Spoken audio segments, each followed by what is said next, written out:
Hello friends, कैसे हैं आप सब। आज की इस वीडियो में हम बात करने जा रहे हैं universal Declaration of Human rights के बारे में, जिसका एडॉप्शन 1948 में हुआ था।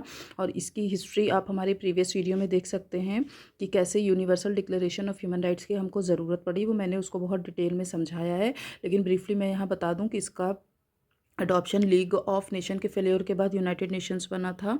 यूनाइटेड नेशंस जब बन रहा था, उसी के इवोल्यूशन के टाइम पे एक डायर नीड फील करी गई कि हमारे पास एक ऐसा डॉक्यूमेंट होना चाहिए जो ह्यूमन राइट्स को एज अ ह्यूमन ट्रीट करे, जो ह्यूमंस को एक एनिमल की तरह ना देखे। जिस तरह से ब्लडशेड था, जिस तरह से लोगों की किलिंग्स देखी गई थी, लोग इतने सारी कैजुअलिटीज़ थी सेकेंड वर्ल्ड वॉर के बाद, तो एक डॉक्यूमेंट की नीड हुई। और उस डॉक्यूमेंट की नीड किसने सबसे पहले इनिशिएट की थी, तो वो थी एलेनर रूजवेल्ट। और she was the wife of United states president थे फ्रैंकलिन डी रूजवेल्ट, जिन्होंने यूनाइटेड नेशंस के लिए काम किया था, यूनाइटेड नेशंस के इवोल्यूशन के लिए और उसके अडॉप्शन के लिए उन्होंने इनिशिएट किया था। और इनकी वाइफ ने, एलेनर रूजवेल्ट ने, मैं इसको यहाँ पे क्लियरली थोड़ा लिख दूँ ताकि आपको दिख जाए। और वैसे अगर मैं यहाँ नहीं भी लिख रही हूँ तो आप मेरी प्रीवियस वीडियो में इसको आराम से देख सकते हैं। तो she is the lady behind the scene Roosevelt. ये अभी आगे आपको टेक्स्ट में भी मिल जाएगा। चलिए, इसको हम ज़्यादा ध्यान न देते हुए हम आगे बढ़ते हैं। तो यूनिवर्सल डिक्लेरेशन की बात मैंने बताई आपको कि जब यूनाइटेड नेशंस हमारा बना था 24 अक्टूबर 1948 में। 24 अक्टूबर 1948 में यूनाइटेड नेशंस का फॉर्मेशन हुआ था। उसी टाइम पे 1945 में, तो फिर उसी टाइम पे ये डायर नीड फील कर ली गई थी कि अब हमारे पास एक ऐसा डॉक्यूमेंट होना चाहिए जो ह्यूमंस के राइट्स को वैल्यू करे, जो ह्यूमंस के राइट को भी रिकॉग्नाइज करे।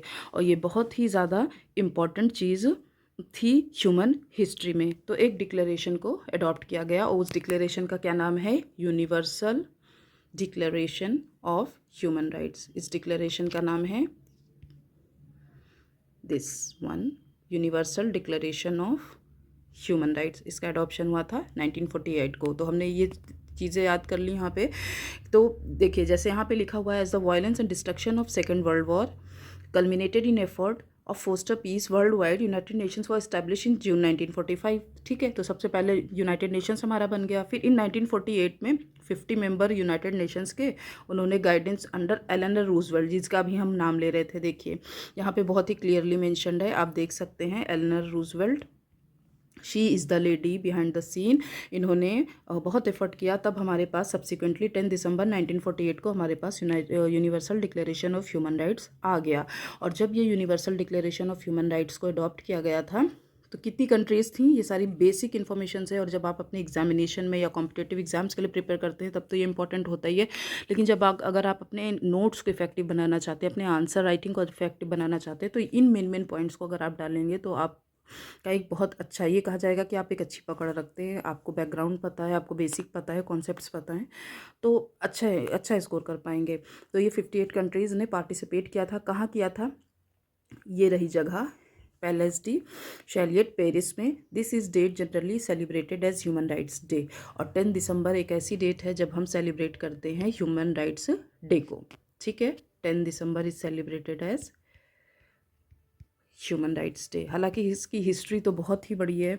जैसे कि इसका जो फर्स्ट मीटिंग था, इसकी first meeting United Nations human rights, United Nations commission for human rights, एक कमीशन बनाई गई थी जिसका नाम था United Nations commission for human right, जिसको हेल्ड किया था लेक सक्सेस में। सबसे पहले इसकी जो मीटिंग हुई थी लेक सक्सेस न्यूयॉर्क में हुई थी। तो ये सब बहुत डिटेलिंग की बात है। अगर आप कहेंगे इसके और मोर एंड मोर डिटेल्स के लिए, क्योंकि कॉम्पिटेटिव एग्ज़ाम्स के लिए जैसे यूपीएससी हो गया, स्टेट पीसीएस हो गया, या आपका आरओ हो गया, मीन्स कोई भी गवर्नमेंट एग्जाम्स हो, तो उसमें ये सारी चीज़ें थोड़ा सा बेसिक आपको आना चाहिए। तो इसकी जो फर्स्ट मीटिंग थी वो लेक सक्सेस न्यूयॉर्क में हुई थी।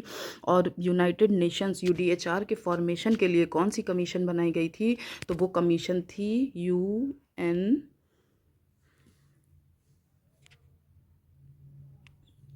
CHR, United Nations commission for human rights, United Nations commission for human rights, ठीक है। तो ये रही। और इसकी सेकंड मीटिंग तो इतनी इंपॉर्टेंट नहीं है, हालांकि इसकी सेकंड मीटिंग जेनेवा में हुई थी। इसकी थर्ड मीटिंग अगर देखें तो वो भी लेक सक्सेस न्यूयॉर्क में हुई थी। और इसके थर्ड सेशन में ही क्या है, ड्राफ्ट डिक्लेरेशन जो ह्यूमन राइट्स का था, यूडीएचआर का था हमारा, उसको अडॉप्ट कर लिया गया था और इसको ट्रांसमिट कर दिया गया था किसको, इकोसॉक को। इसको let me clearly tell you here, इसको ट्रांसमिट कर दिया गया था इकोसॉक को, इकोनॉमिक एंड सोशल काउंसिल को, ठीक है। तो 58 कंट्रीज़, इसमें कितने टोटल मेंबर्स कंट्रीज़ थी तो यहाँ पे लिखा हुआ है बहुत ही क्लियरली, 58 टोटल कंट्रीज़ थी इसमें। और मेंबरशिप यूनाइटेड नेशंस का automatically means that a country accept and subscribes to the principle of UDHR. तो अगर आप मेंबर हैं यूनाइटेड नेशंस का कोई भी कंट्री, तो वो ऑटोमेटिकली सब्सक्रिप्शन ले लेता है यूडीएचआर का, ठीक है। यहाँ पे ये बात लिखी हुई है, मैं आपको बहुत ही ईजी लैंग्वेज में एक्सप्लेन कर दे रही हूँ, और जब आप बुक के टेक्स्ट से गो थ्रू करेंगे तो आपको एकदम ईजिली समझ में आ जाएगा, आपको उसके लिए वरी करने की ज़रूरत नहीं होगी। However specific obligation arise when treaties and covenants are signed. हालांकि हाँ, अगर आप यूनाइटेड नेशंस के मेंबर हैं तो आप हैं यूडीएचआर का, आपको ऑटोमेटिकली ये माना जाएगा कि आपने सब्सक्राइब कर लिया है। लेकिन जो इसकी बहुत सारी ट्रीटीज़ और बहुत ही सारे कोवेनेंट्स और कन्वेंशंस हैं ना फ्रेंड्स, तो उसके लिए आपको ये यहाँ पे थोड़ा सा क्लियर नहीं है, ये सारी ट्रीटी और कोवेनेंट्स, उसके लिए एक डिफरेंट ऑब्लिगेशंस होती हैं, उसका एक डिफरेंट सिस्टम होता है, जिसको साइन करने के बाद ही आप उसके ऑब्लिगेटरी मेंबर बनते हैं और आप ऑब्लाइज हो जाते हैं इन सारी चीज़ों को जो इसमें मेंशन है, इन सारी ट्रीटी बॉडीज़ में जो मेंशन है, इसके लिए, इसको अप्लाई करने के लिए अपनी अपनी कंट्री में आप ऑब्लाइज्ड हो जाते हैं, तो वो दूसरी चीज़ है। लेकिन universal Declaration of Human rights की मेंबरशिप यूनाइटेड नेशंस के सारे मेंबर्स के ऊपर ऑब्लाइज्ड है, ठीक है, वो उनके ऊपर कंपलसरी है। Means they will take the subscription of UDHR automatically if they are the member of United Nations. तो चलिए इसको वन बाई वन प्रोविजन में बहुत ही क्विकली आपको रिवाइज करा देती हूँ कि हाँ, इन सारे चीज़ों में, इन सारे पॉइंट्स में आर्टिकल 1 और इसके टोटल कितने 30 आर्टिकल्स हैं, तो 1 से 30 को हम बहुत ही क्विकली रिवाइज करेंगे और आपको बहुत ही ब्रीफली समझा देंगे, ताकि आप जब इसके टेक्स्ट में जाएंगे, लॉन्ग टेक्स्ट में जाएंगे, तो आपको समझ में आ जाएगा कि हाँ, यहाँ पे बात क्या हो रही है, ठीक है। और इसकी नेक्स्ट वीडियो में हम इसकी कॉम्पोजिशन की बात करेंगे कि जो कमेटी थी, जो कमेटी ड्राफ्टिंग कमेटी थी, जैसे हमारा कॉन्स्टिट्यूशन बना था तो उसकी भी ड्राफ्टिंग कमेटी थी, चेयरमैन सर थे हमारे डॉक्टर बी अम्बेडकर सर। इसी तरीके से हमारा यूडीएचआर का डिक्लेरेशन जब बना है फ्रेंड्स, तो उसमें भी यही था कि आप देखेंगे, उसमें भी यही था कि आप देखेंगे कि बहुत सारे फाउंडिंग मेंबर्स थे, तो वो इस वीडियो में हम नहीं करेंगे, वरना वीडियो हमारा बहुत लंबा हो जाएगा और आप बोर हो जाएंगे। तो हमें आपको बोर नहीं करना, बल्कि आपकी स्टडी को ईजी बनाना है। तो चलिए स्टार्ट करते हैं आर्टिकल 1 से without wasting much time. Article 1 क्या कहता है, तो आर्टिकल 1 को अगर आप यहाँ अंदर पढ़ेंगे तो इसकी जो एकदम बेसिक सी बात है, उसमें ये कह रहा है कि everyone is born free and equal in dignity and rights of human person. Everyone is born free and equal in dignity and rights of human person, ठीक है। हर कोई फ्री है, बॉर्न फ्री हुआ है किसमें, और उसके पास इक्वालिटी है, इज्जत है, डिग्निटी है of rights of human person. एक अगर इंसान है तो उसको ऑटोमेटिकली ये राइट मिल जाता है कि वो स्वतंत्र है, इंडिपेंडेंट है, वो इक्वल है, वो चाहे काला हो, गोरा हो, चाहे जिस रिलीजन का हो, चाहे किसी भी जेंडर का हो, किसी भी सेक्स का हो, उसको सारे अधिकारों का हक मिल जाता है। सबसे पहले तो इसने ये इंट्रोडक्शन दे दिया। उसके बाद आर्टिकल 2 क्या बात करता है फ्रेंड्स, आर्टिकल 2 ये कह रहा है ना, नो डिस्क्रिमिनेशन, कोई डिस्क्रिमिनेशन है ही नहीं। तो आप डिस्क्रिमिनेशन बहुत सारा होता है ना, रेस, कलर, सेक्स, लैंग्वेज, इन सब के बेसिस पे हमारे पास डिस्क्रिमिनेशन होता है। तो ये सारी डिस्क्रिमिनेशन का कोई भी सीन नहीं है यूडीएचआर में, और कोई डिस्क्रिमिनेशन नहीं होगा। थर्ड क्या है, थर्ड एंड मोस्ट इंपॉर्टेंट, जो मोस्टली एग्जाम्स में भी पूछा जाता है, कॉम्पिटिटिव एग्जाम्स, या अगर आप नेट के लिए जाएंगे, नेट जेआरएफ के एग्ज़ाम के लिए जाएंगे, ह्यूमन राइट्स के लिए जो स्पेशली कंडक्ट कराया जाता है, उसमें ये आर्टिकल और आर्टिकल नंबर 1 बहुत इंपॉर्टेंट है और बहुत ही फ्रिक्वेंटली पूछा जाता है। तो ये आर्टिकल 3 क्या कहता है, everyone has the right to life and security of person. Right to life आपको मिलता है, लिबर्टी मिलती है और सिक्योरिटी ऑफ पर्सन मिलता है। आर्टिकल 4 ये भी बहुत ही इंपॉर्टेंट है, मीन्स इसके फर्स्ट 10 आर्टिकल्स फ्रीक्वेंटली एग्जाम्स में पूछे जाते हैं। आर्टिकल 4 क्या कहता है, नो स्लेवरी की बात करता है। ज़्यादा लंबा ना पढ़ते हुए मैं आपको ब्रीफ में बताती हूँ कि ये नो स्लेवरी की बात करता है। आर्टिकल 5 क्या कहता है, आर्टिकल 5 जो है नो टॉर्चर की बात करता है, नो टॉर्चर। अब बस इसको ध्यान में रख के जब आप टेक्स्ट पढ़ेंगे तो आपको बहुत ईजिली समझ में आ जाएगा। नो टॉर्चर इन ह्यूमन और डिग्रेडिंग ट्रीटमेंट मीन्स आपके साथ कोई बदतमीज़ी नहीं कर सकता, आपके साथ कोई इन ह्यूमन ट्रीटमेंट नहीं कर सकता। आर्टिकल 6 क्या बात करता है? आर्टिकल 6 बात करता है equality before law as a person, means right to recognition. आपको रिकॉग्नाइज किया जाएगा लॉ के सामने कि yes you are a person, ठीक है। आर्टिकल 7 क्या बात करता है? आर्टिकल 7 पर आते हैं तो article 7 is saying equality before law and equal protection of law, means आपको इक्वल प्रोटेक्शन मिलेगी लॉ की, और आप लॉ की नज़र में आप इक्वल ही हैं। अगर कोई अमीर इंसान आ गया है, अगर कोई रिच मैन है, उसको अगर मिल रहा है लॉ की तरफ से कोई प्रोटेक्शन, तो एक पुअर को भी मिलेगा। एक वुमेन है उसको मिल रहा है अगर, तो मेन को भी मिलेगा। मेन है तो वुमेन को भी मिलेगा। चाइल्ड है means every one is equal in the eyes of law. कुल मिला के यहाँ पे ये बात हो रही। ओके, चलिए मूविंग अहेड। अब क्या बात हो रही है? कौन सा आर्टिकल हमारा बचा? हमने 7 तक डिस्कस कर लिया। अब हम आते हैं आर्टिकल 8 पे, और article 8 is saying, let me just scroll down it a bit. Yes, article 8 क्या कह रहा है? आर्टिकल 8 आपका कह रहा है right to effective remedy. Right to effective remedy की बात कर रहा है। जैसे हमारे पास इंडियन कॉन्स्टिट्यूशन में आर्टिकल 32 हमें वेरियस रेमेडीज़ देता है, इसमें भी राइट टू इफेक्टिव रेमेडी की बात कर रहा है। आर्टिकल 9 क्या कह रहा है? Article 9 is saying no arbitrary arrest and detention. कोई भी आर्बिट्रेरी अरेस्ट और डिटेंशन नहीं होगा। आर्टिकल 10 क्या कह रहा है? Right to have a fair public hearing. इसमें बस फेयर पब्लिक हियरिंग की बात कर रहा है। मैं आपको यहाँ पे बहुत ही मीन्स इन सब का जिस्ट बता रही हूँ क्योंकि मैंने इसको स्टडी कर लिया है, और इसीलिए मैं आपको इसको बस एक हेड टाइप से बता रही हूँ, ताकि आप जब इसके टेक्स्ट में जाएंगे, थोड़ी सी टेक्निकल और टफ होती है लैंग्वेज ना, तो अगर आप इन चीज़ों को ध्यान में रख के पढ़ेंगे तो आप बहुत अच्छा कर पाएंगे। फेयर पब्लिक हियरिंग हो गया। नेक्स्ट हमारे पास है आर्टिकल 11। आर्टिकल 11 क्या कहता है? Right to be presumed innocent until proven guilty, ठीक है। आर्टिकल 12 क्या कहता है? इसी तरीके से article 12 is saying right to privacy. बहुत इंपॉर्टेंट है, ये भी आता है कॉम्पिटिटिव एग्जाम में। आर्टिकल 13 क्या कहता है? आर्टिकल 13 कहता है राइट टू मूवमेंट। आप एक जगह से दूसरी जगह आराम से मूव कर सकते हैं, नो प्रॉब्लम। चलिए अब नेक्स्ट की तरफ बढ़ते हैं। 14 की तरफ हम जाते हैं। थोड़ा सा मेरा गड़बड़ हो गया है मामला, बट होप आप इसे एडजस्ट कर लेंगे, क्योंकि मुझे बस जिस्ट बताना है। आपको टेक्स्ट तो आपके पास ऑलरेडी होगा, आप बस इन जिस्ट को ध्यान में रख लीजिए कि आर्टिकल 14 का क्या है, एक वन लाइनर नोट में। जब आप टेक्स्ट में जाएंगे, टेक्निकल लैंग्वेज को उसको समझेंगे, इसको बैकग्राउंड में इसके जिस्ट को ध्यान में रखते हुए आप बहुत ईजिली समझ जाएंगे, I am sure for that.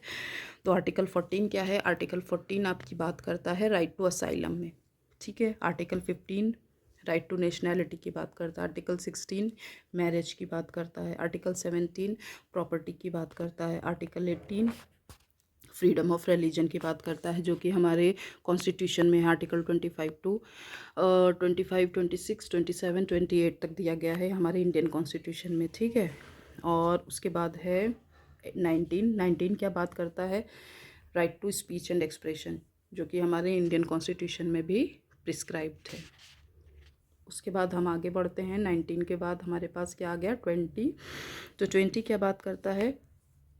Freedom of assembly and association, ठीक है। अगर आपने फंडामेंटल राइट्स पढ़े हैं हमारे इंडियन कॉन्स्टिट्यूशन का, और आप अगर इन UTHR के में गो थ्रू कर रहे हैं, आप इसको कंपेयर करके भी बहुत अच्छा आंसर लिख सकते हैं कि हाँ, किस तरह से इंडियन कॉन्स्टिट्यूशन में दिया गया है, किस तरह से हमारे UTHR से ये सिमिलर है।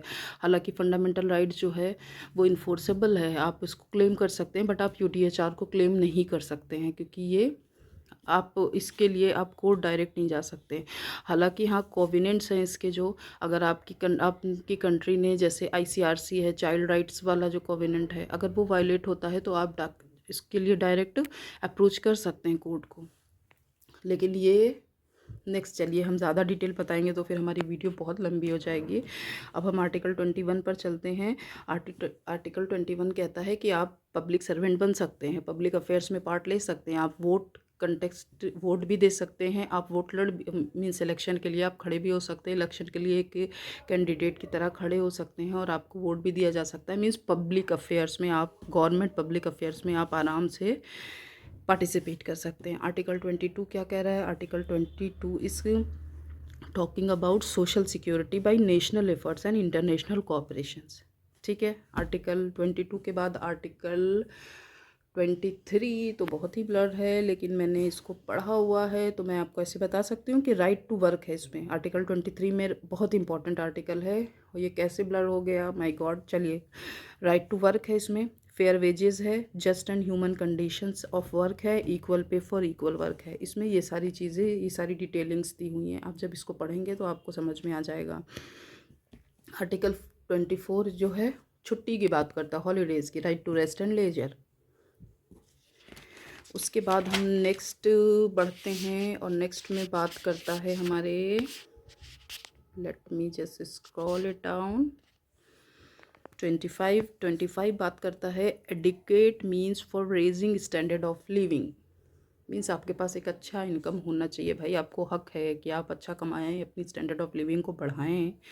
Article 26 very important, right to education से रिलेटेड है, जो कि हमारे इंडियन कॉन्स्टिट्यूशन में आर्टिकल 21A में 2002 में ऐड कर दिया गया है। ठीक है, उसके बाद आर्टिकल 27 इसका क्या बोलता है? Right to national and international order to fully realise these rights. Means वो आर्टिकल 27 जो है ये किसी पर्सन के लिए नहीं है, ये बल्कि कंट्रीज़ के लिए है। ठीक है, मेंबर कंट्रीज़ के लिए हैं, और उनसे कहा जा रहा है कि नेशनल और इंटरनेशनल ऑर्डर में जो राइट्स दिए गए हैं वो कंट्री अपने डोमेस्टिक लॉज में इस तरह से उसको इम्प्लीमेंट करे, ताकि ये जो ऊपर राइट्स बताए हैं आर्टिकल 1 से लेके 26 तक, तो जो सिटीजन्स हैं ग्लोबल वर्ल्ड के जो सिटीजन्स हैं वो उसको एंजॉय कर पाएँ। बस यहाँ पे इतनी सी बात हो रही है। ठीक है, आर्टिकल 28 क्या कह रहा है? राइट टू नेशनल, ये तो बता दिया मैंने, right to national and international order. Article 29 कह रहा है every person has duties to the community. अब यहाँ पे 29 जो है वो ड्यूटी की बात कर रहा है, कि जैसे हमारे पास फंडामेंटल ड्यूटीज़ है 51A में उसी तरीके से यहाँ पे ड्यूटी की बात कर रहा है कि जो ये इंटरनेशनल कम्युनिटी है, जो ग्लोबल सिटीजन्स हैं, उनकी कुछ ड्यूटीज़ भी हैं for fair and free development of persons, की सबकी फेयर और फ्री डेवलपमेंट हो पर्सनालिटी का। ठीक है, तो आपकी कुछ ड्यूटीज़ हैं एक दूसरे के थ्रू भी। आर्टिकल 30 ये कह रहा है कि इस आर्टिकल में ऐसा कुछ भी नहीं लिखा गया है जो ऊपर वाले राइट्स को, यस, इन दिस डिक्लेरेशन ये कहा गया है may be interpreted against the rights set forth herein. Nothing in this declaration और may be interpreted against the right set forth in herein. Means article 25 से फर्स्ट से लेके जितने भी इसमें आर्टिकल 30 है, तो आर्टिकल 30 इन सब की ज़मानत ले रहा है, इन सब को सिक्योर कर रहा है कि इसमें कुछ भी इस तरीके से नहीं लिखा जाएगा जो इसके अगेंस्ट जाए। मीन्स इस तरीके का कोई भी राइट नहीं होगा जो इसके अगेंस्ट जाए। मीन्स ये इतना इंपॉर्टेंट नहीं है, इसको इतना लिखने का भी, ज़्यादा एलोबरेट करने की भी ज़रूरत नहीं है। आप एक लाइन लिख देंगे, आपका काम बन जाएगा कि nothing in this declaration may be interpreted against the right set forth herein या set forth in this declaration, that's it. तो ये रहेगा आपका हिसाब किताब और UTHR का। ठीक है, चलिए यही था, और बहुत ज़्यादा लंबी हो जाएगी वीडियो, फिर आप इसको एंजॉय नहीं कर पाएंगे। तो